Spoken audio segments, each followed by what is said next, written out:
Et salut à tous les amis, Salvin Crypto, j'espère que vous allez tous et toutes très bien. Alors au sommaire aujourd'hui on va avoir quelques alts que j'ai sélectionnées qui sont vraiment strong. Donc je me suis vraiment posé pendant 2 heures, j'ai analysé tous les alts de ma liste et j'ai tiré quelques alts qui avaient un profil très bon. Bien sûr à chaque fois je partage tout sur le Crypto Crew, donc n'hésitez pas à rejoindre, c'est dans la description. On va également regarder comme d'habitude BTC, Ethereum et la vision plus globale du marché des alts, voir à peu près où est-ce que la chart elle en est, et également voir la Bitcoin dominance, est-ce qu'elle va chuter un jour ou non. Donc moi je vous commence de commencer sans plus tarder. Donc qu'est-ce qu'on était en train de faire comme range? Donc actuellement on est en train de faire ce range là, le Monday Low plus Monday High, voilà le Monday High, et on est actuellement dans ce range. Est-ce qu'on va venir chercher en bas, est-ce qu'on va venir chercher en haut? J'ai ma petite idée. Je pense qu'on va quand même venir chercher en bas, malgré l'order block ici, malgré les liquidités là, parce que tout simplement, faut quand même, si on est haussier, revenir chercher le Monday Low, venir combler le gap, parce qu'il me semble qu'il y a un gap au niveau des CME, on va aller voir ça tout de suite, pour que je vous montre, histoire que ce soit clair direct. Voilà, il y a un gap au niveau des 105 600, je pense, on enlève 1000, ça fait 104 600, parce que vous voyez, il y a 1000 d'écart, plus ou moins, ou plutôt 200. Donc ouais, je pense que venir chercher le gap au niveau du Monday Low pourrait être vraiment bien.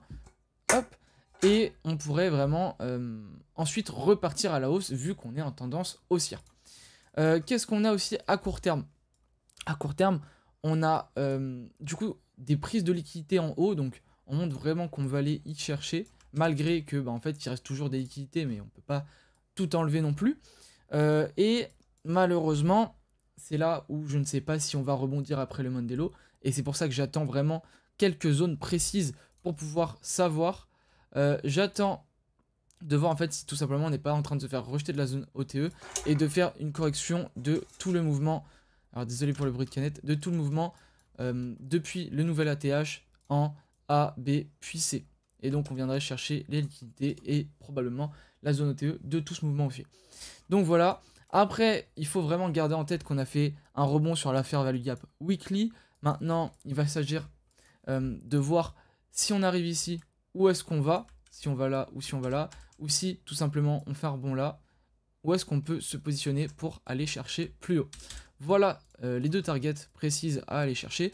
Maintenant, on va aller voir la Bitcoin dominance, parce que elle est en train de nous faire que de la merde. Enfin, entre guillemets, moi je veux la voir descendre, je veux une alt season, mais c'est pas ce qu'elle a l'air de nous montrer.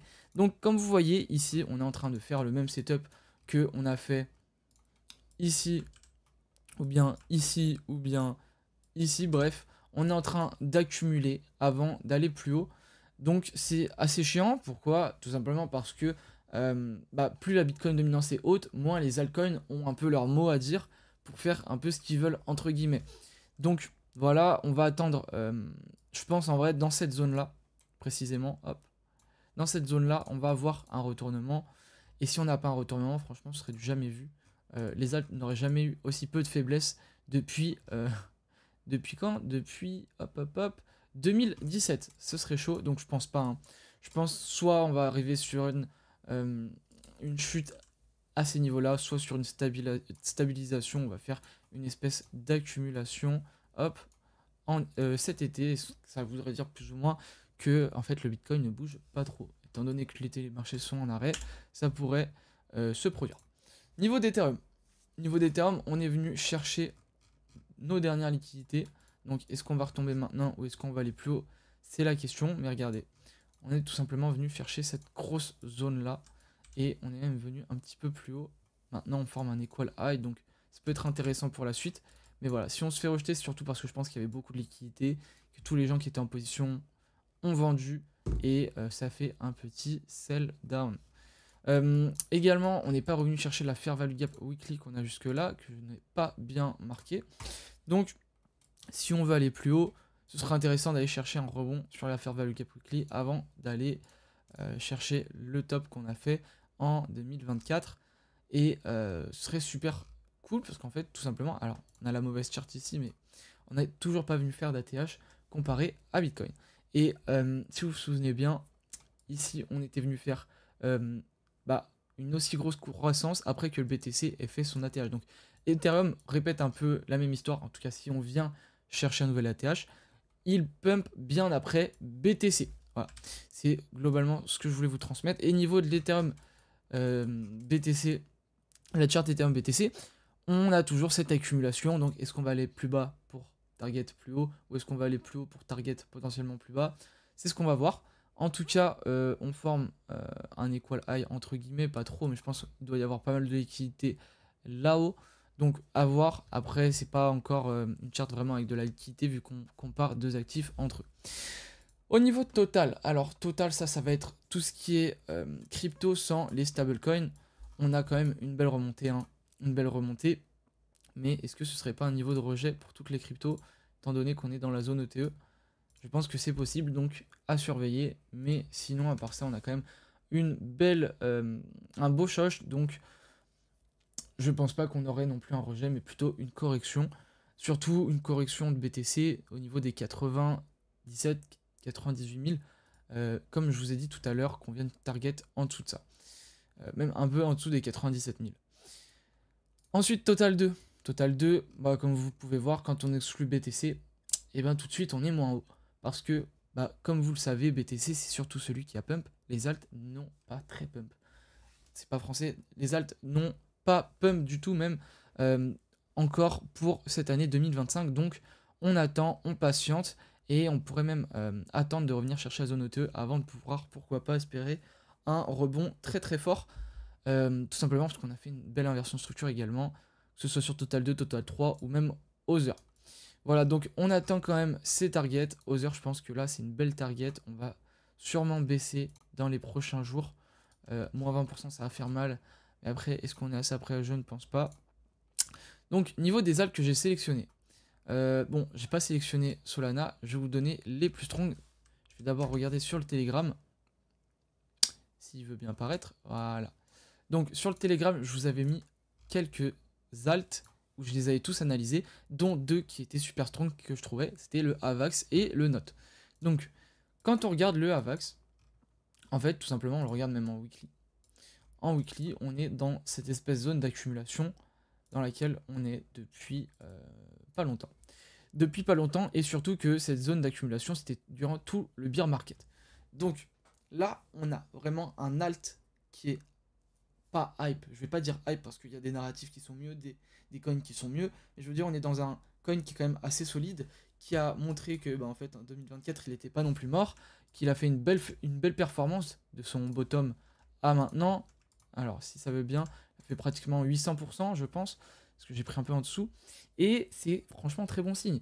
Donc là on est à des niveaux très bas, alors que on a des alts, bah, en fait on a tout simplement des alts qui sont bas, AVAX qui est bas, on est dans une zone parfaite pour tenter déjà de se positionner en spot, mais également pour pouvoir essayer de repérer un long.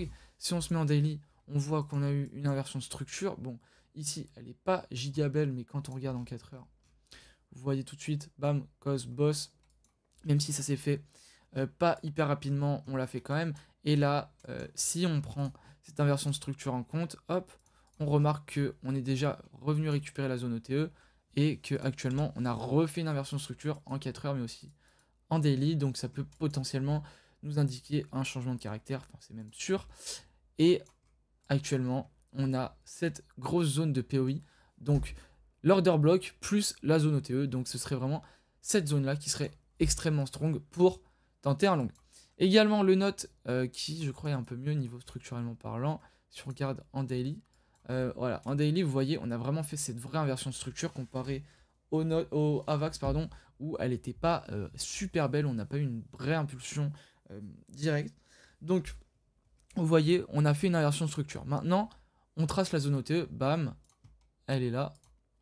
Très bien, on la note, on supprime. Maintenant, on va zoomer un peu plus, donc on va se mettre en 4 heures. Qu'est-ce qu'on remarque? Une autre inversion de structure. On clôture bien en dessous ici, pareil ici, très bien. Donc on retrace la zone ETE, bam, je vais pas le faire parce que je l'ai déjà retracé. Et on remarque quoi? On remarque que là, on vient d'y entrer. Donc qu'est-ce que ce serait? Quel serait le trade parfait tout simplement? Déjà, si vous voulez pas tenter le diable et que vous voulez pas vous casser la tête, vous pouvez déjà, dès à présent, tenter ça comme long. Donc bien sûr, vous mettez le bon RR et vous targetez l'ancien plus haut. Voilà, donc déjà un risk reward de 6,37, ce qui est juste gigantesque. Mais si vous voulez être plus pressé, que vous voulez vraiment attendre qu'il y ait des confirmations, etc., on zoome. Alors, pour moi, je pense que ça, on a un joli order block juste là. Hop. Donc, il faut attendre plusieurs confirmations, dont un potentiel rebond dans des zones dures, dans des zones de POI, des zones d'intérêt. Donc ici, on a un order block. Si on se remet en 4 heures, est-ce qu'on n'aurait pas une fair value gap? On a également une fair value gap, on va la noter. Alors, chaque chose en son temps. OB ici. FVG, hop, en 4 heures ici. Ok, donc là, on voit quand même une zone qui est fortement surbrillance. Donc, fair value gap, 4 heures, très bien. Qu'est-ce qu'on peut voir d'autre? IFVG en 4 heures. Donc, une inversed fair value gap. Donc, c'est vraiment, elle agit actuellement comme support, on va dire. Hop, juste là, on la marque, IFVG 4 heures. Elle est où? On l'a pas, on va juste mettre IFVG. Donc voilà, on a vraiment une énorme zone de rebond et qui va être vraiment très très dur à passer si jamais on veut, pourquoi pas, aller bien plus bas. Donc, il y a une grosse résistance. On est dans des zones excellentes. Je pense qu'on pourrait carrément mettre un long au milieu de cette confluence. Ça, c'est si on veut pas non plus se casser la tête vraiment beaucoup. Donc, on a déjà optimisé le RR et on a optimisé notre point d'entrée. Donc, on a un RR de 9. On gagne quand même 3 fois notre mise de départ en plus qu'avec le trade. Mais maintenant, si on veut vraiment que l'on confirme la tendance, qui s'inverse, que toutes les time frames sont dans le même sens, qu'elles sont alignées et qu'on a vraiment tout ça dans une belle zone, qu'on ne se fasse pas stop loss parce qu'on a fait avant d'avoir une confirmation, et ben on attend une inversion de structure comme je l'ai matérialisé ici. Notre but, ça va être d'attendre un changement de caractère. Donc ici on a notre cos, ici on a notre boss, exactement comme ici. Hein. Et le but, ça va être de se positionner ici avec le stop loss là. Donc le stop loss ne sera plus ici, il sera sur l'inversion de structure. Et ça donne quoi? Ça donne un RR vraiment... alors là j'ai fait une inversion de structure vraiment moche, je pense pas que c'est ce qui se passera. Mais déjà, si on la tire au plus haut, vous voyez que on est déjà à 3 fois plus, un petit peu moins, que la précédente, le précédent trade. Et en plus de ça, c'est une optimisation incroyable qui a sûrement beaucoup de chances de passer parce qu'on a attendu une confirmation dans un point d'intérêt, dans une zone OTE, dans un changement de caractère, dans une autre zone OTE, d'un changement de caractère proche d'un bottom. Donc là, franchement, on est bien. Et voilà, c'est vraiment, je pense, le note pour moi le plus strong de tous les coins que je peux avoir dans cette liste. Et encore, il faudrait que je regarde dans ceux-là. J'avais pas fini de les trier avec vous sur le Crypto Crew. Avant de terminer la vidéo, si je vous avais pas endormi, j'espère que déjà vous l'aurez kiffé. Et j'aimerais aussi également vous partager la promo ZoomX qu'on a en ce moment. Donc, c'est quoi? Déjà, tout simplement, vu que je suis affilié avec ZoomX, vous avez moins 20% de réduction sur tous vos frais de trading. Donc, si vous êtes un trader, 20%, c'est juste énorme sur toute une année en frais de trading. Également, qu'est-ce que vous avez en plus? Parce que s'il y aurait que ça, ce serait déjà bien, mais on a encore autre chose, c'est magnifique. Vous avez 1000 $ jusqu'au 12 juillet, donc dans un mois, jusqu'au 12 juillet pour trader. Donc tout simplement, vous allez déposer 100 $ sur la plateforme et vous allez avoir chaque lundi et jeudi un petit ticket de 200 $ que vous pourrez trader sans forcément mettre en jeu votre capital. Donc vous mettez 100 $, on vous donne 1000, vous reprenez vos 100 $ si ça vous fait plaisir. Entre temps, avec ces trades, vous avez eu du bénéfice, que ce soit 1000 $ ou plus, comme vous voulez. Et tout simplement, c'est beau parce qu'ils ne demandent rien en retour, ils demandent juste de déposer 100 $. Donc, c'est super cool. Tous les liens sont dans la description. Et pour tous ceux qui aimeraient rejoindre le Crypto Crew, il est également dans la description. Et on a quelque chose de spécial. Si vous rejoignez le Crypto Crew, vous avez normalement un lien, et même dans la description il y est, pour rejoindre mon équipe de trading sur l'événement ZoomX. Donc, c'est super cool. Pourquoi? Parce que tout simplement, vous allez avoir un bonus. Donc, on va avoir une équipe. Celle qui a le plus gros PNL va avoir des cadeaux. Et si on forme vraiment une équipe de bûcherons qui sont là que pour être les meilleurs, etc., qui font un gros PNL, et ben on va vraiment être bien récompensé. Surtout qu'il me semble qu'on a des prix pour la F1 et un bitcoin à gagner peut-être en jeu, je ne sais plus. En tout cas, vraiment, c'est un bon deal. Moi, je vous laisse tout ça en description. Sur ce, je vais vous laisser. C'était Alban Crypto. Ciao.